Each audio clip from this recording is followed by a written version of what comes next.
성공신화는 서점에서 빠지지 않는 베스트셀러입니다. 우리는 잘해야 한다는 부담감에 살아갑니다. 그래서 세상에는 이러한 소리가 굉장히 많이 있습니다. 하늘은 열심히 하는 자를 배신하지 않는다. 성공하는 자의 비결, 너의 잠재력을 끄집어내라. 좋은 습관을 가져라. 그리고 우리는 이러한 소리에 가슴이 뜨거워지게 됩니다. 성경에서 이러한 대표적 인물로 찾게 되는 것이 바로 야곱이 아닌가 싶습니다. 집념의 사나이 야곱, 그는 이 시대에 굉장히 매력적인 사람입니다. 그래서 예수 그리스도를 믿는 사람들도 야곱을 연구하고 분석하며 모델링 하려고 합니다. 그런데 오늘은 야곱의 삶이 전해주는 메시지가 참으로 그러한지 한번 살펴보았으면 좋겠습니다. 오늘의 본문은 창세기 32장 27절에서 29절입니다. 그 사람이 그에게 이르되 내 이름이 무엇이냐? 그가 이르되 야곱이니이다. 그가 이르되 내 이름을 다시는 야곱이라 부를 것이 아니요 이스라엘이라 부를 것이니 이는 내가 하나님과 및 사람들과 겨루어 이겼음이니라. 야곱이 청하여 이르되 당신의 이름을 알려주소서.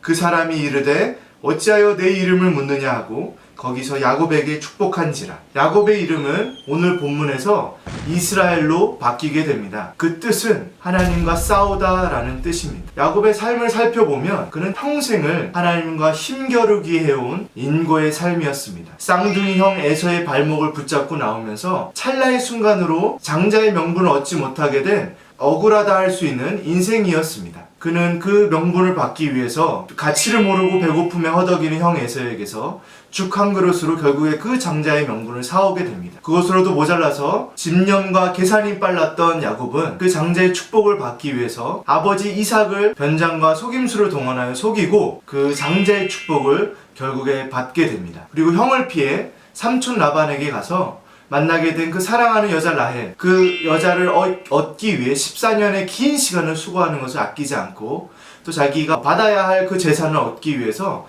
잔머리를 써서 결국에 원하는 그 재산을 취득하게 됩니다. 이제 원수가 되어버린 형에게로 돌아가는 길목에서 하나님과도 힘겨루게 하며 축복을 받기 위해 씨름하고 있습니다. 야곱은 하나님을 사랑한다기보다 무엇인가 심하게 집착하는 모습을 보이고 있습니다. 불확실한 미래 속에 두려워하면서 자기가 믿고 의지할 것은 오직 한 가지였습니다. 그것은 이 세상에 가치를 두고 있는 자기의 의지였습니다. 하나님의 복을 받기 위해 씨름하는 야곱을 보면 그의 지쳐버린 내면의 모습에 가슴이 아파집니다. 우리가 그를 보며 가슴 아파하는 것은 어쩌면 그의 모습이 우리의 신앙생활을 닮아있기 때문인 것 같습니다. 하나님의 복을 받기 위해 씨름하며 평생을 하나님과 힘겨루게 하며 살아가는 우리의 모습들, 자신의 의지와 집념으로 무엇인가 이루어야 하는 모습들이 야곱을 닮아 있습니다. 야곱은 장자의 축복을, 사랑하는 여자 라헬을, 그리고 재산을, 그리고 심지어 하나님의 축복을 쟁취해야 했습니다. 야곱은 오늘 싸움에서 승리자처럼 묘사되지만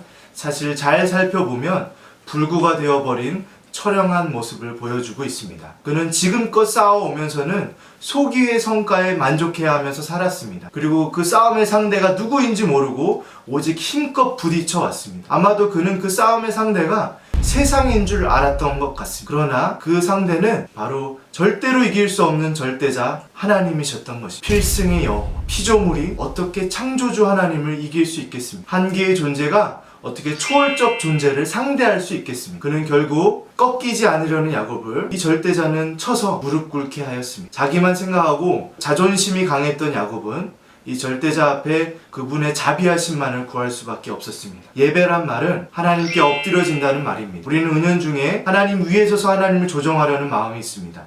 내가 지극히 예배를 드려서 하나님을 내 마음대로 조종하고 내가 원하는 그 축복을 받기를 원하고 있습니다. 이것은 우리의 죄로부터 시작되는 욕구입니다. 우리는 하나님께 완전히 항복하여 엎드려져서 우리의 패배를 인정하며 나아가는 것이 우리가 드려야 하는 예배의 태도인 것입니다. 우리가 하나님 앞에 꺾여진다는 것은 그분이 깡패이고 권위주의자라서가 아닙니다. 그분은 우리의 참된 왕이시며 참된 권위자이기 때문에 우리는 그분 앞에 엎드리는 것이 마땅한 것입니다. 야곱 인생의 길고 긴 싸움, 쟁취, 그리고 집념의 인생은 이제 끝!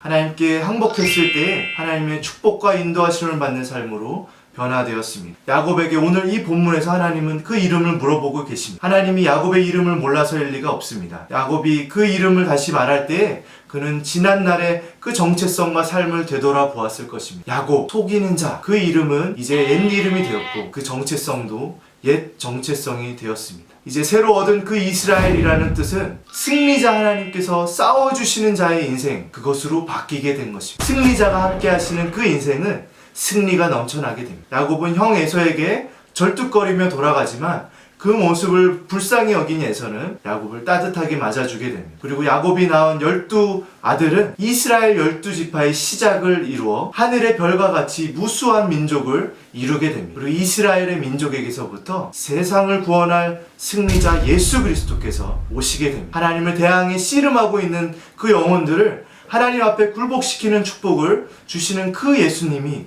바로 야곱을 통하여 나오게 되었던 것입니다. 오늘 이 이야기의 주인공은 야곱이 아니라 하나님입니다. 형 에서와 경쟁하여 장자의 축복을 쟁취하고 삼촌 라반과 경쟁하여 사랑하는 여인 라헬을 내가 원하는 재산을 쟁취하고 하나님과 경쟁하여 하나님의 축복을 쟁취하는 야곱의 이야기가 아니라 이러한 고집스러운 인생도 인도하시는 하나님을 알라고 전해주는 이야기입니다. 야곱이 형을 만난 후에 세겜 땅에 세우는 제단의 이름을 엘엘로헤이 이스라엘이라고 짓게 됩니다. 이스라엘의 하나님은 참 하나님이시다. 우리의 신앙은 경쟁하고 쟁취하는 신앙이 아닙니다. 우리는 하나님께 엎드려지고 하나님께 항복하여 그분의 축복을 누리는 신앙을 살아내야 합니다. 쟁취하는 신앙을 붙잡고 살아가는 성도들은 결국에 주변 사람들에게 거칠고 또 무례하며 고집스러운 모습으로 대하게 됩니다. 그리고 심지어 하나님과도 싸워 이기려는 잘못된 신앙의 모습을 가지게 됩니다. 그러나 야곱은 꺾일 때부터 하나님의 축복을 충분히 누릴 수 있었습니다. 나에게서 시작하고